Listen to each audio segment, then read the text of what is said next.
Okay, so this is a muscle fibre. A bundle of these makes up a fascicle. It's made up of the sarcolemma, nucleus,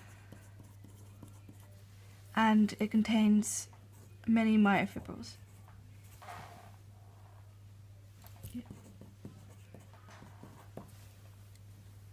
The sarcolemma is the equivalent to the cell membrane, and the whole fibre is made up of sarcomeres, which gives it its striated appearance, as it's made up of proteins called actin and myosin. Okay, so this is a zoomed in version of the muscle fibre cell.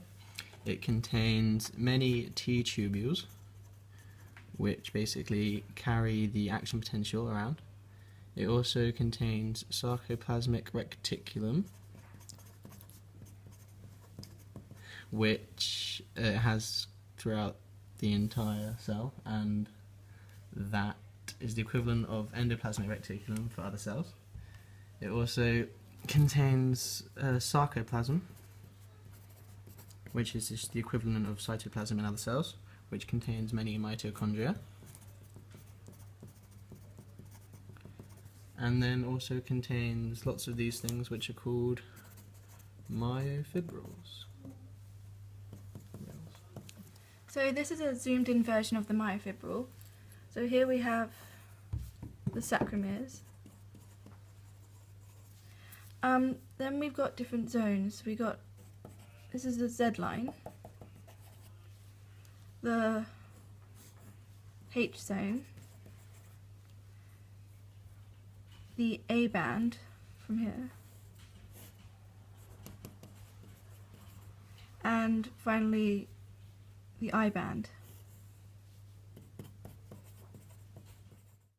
The whole myofibril is made up of thick filaments called myosin and thin filaments called actin. Myosin and actin are the main two proteins that take part in the sliding filament theory. As an action potential, the acetylcholine is released, causing the sarcolemma to depolarize. The T tubules conduct the action potential. This causes the sarcoplasmic reticulum to release large amounts of calcium ions. This is our handmade model of the sliding filament theory. This is the myosin, which is the thick filament with the myosin heads, and this is our actin, which is the thin filament.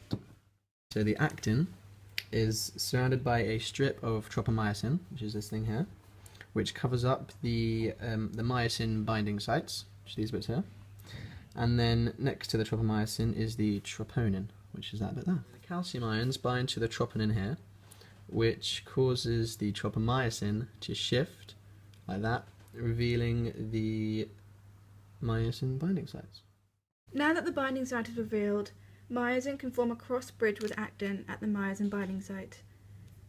The myosin heads shift the actin, and then ATP causes it to release, springing back into position. This whole process can be repeated up to 40 times per second until the whole muscle is contracted.